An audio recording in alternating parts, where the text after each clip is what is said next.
Aba, akalain mo yun, pwedeng-pwede palang magluto ng bibingkang malagkit sa air fryer. Naku, kita mo naman, achieve na achieve. So ngayong araw nga, ay magluluto tayo ng napakasarap na kakanin. Ito nga ang bibingkang malagkit. Pero syempre, bago natin ilutuin ito sa air fryer, ay magsasaing muna tayo ng 2 cups of glutinous rice. So ayan, hinugasan ko ito ng 2 hanggang 3 beses. So ayan na.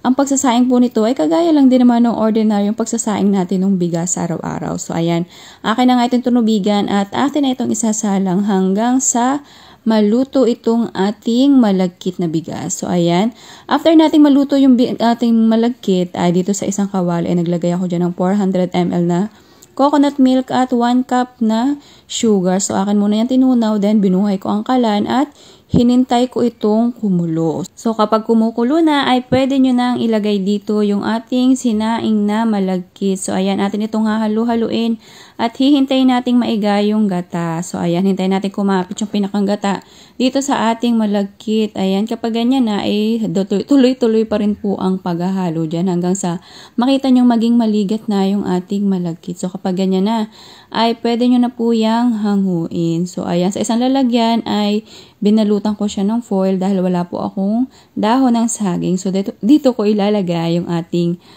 malagkit na pinaiga doon nga po sa ating gata. So ito ating ipa-flatten. Then after nyan ay atin po muna itong iseset aside. Then sa kaparehong kawali ay naglagay ulit ako dyan ng 400 ml na coconut milk at 1 cup na brown sugar. So ito naman ay dito tayo magagawa ng pinakang kalamati kung tawagin ng iba. So ayan, hinalu-halo ko hanggang sa matunaw yung asukal. Then after nyan ay binuhay ko na nga yung kalan sa katamtamang lakas lamang po ng apoy.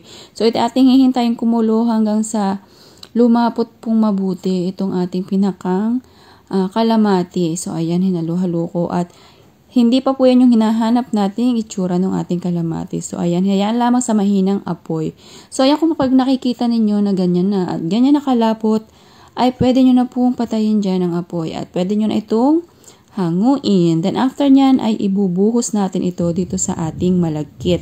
So ayan, ibinuhos ko na nga at medyo marami itong aking nagawang kalamati. So ayan, after nyan ay kakailanganin natin ng ating mahiwagang air fryer. So pwede nyo po palang lutuin ito sa air fryer kung wala po kayong oven. So kung wala din namang oven, pwede rin, sa tingin ko, pwede rin po yan sa kawali, basta tatakpan nyo lang at hahayaan nyo sa mahinang apoy. Pero ngayong araw ay kakaiba dahil dito nga natin sinubukan lutuin sa air fryer at ayan na nga, pwede po pala talaga sa air fryer na talaga namang less hugasin ka at less linisin. So ayan, ready na yung ating bibingkang malagkit na talaga namang nakakatuwa dahil nag-ari siya sa air fryer. Akala ko kasi ulitin ko to dahil baka kasi hindi okay kapag sa air fryer ko siya ginawa. Pero ayan, ready to serve na yung ating bibingkang malagkit. Napakasarap nito at gano'n na gano'n rin naman ang lasa at itsura kung sa oven natin siya niluto. So ano pang hinihintay mo? Subukan mo na rin ito sa inyong air fryer. Serve and enjoy!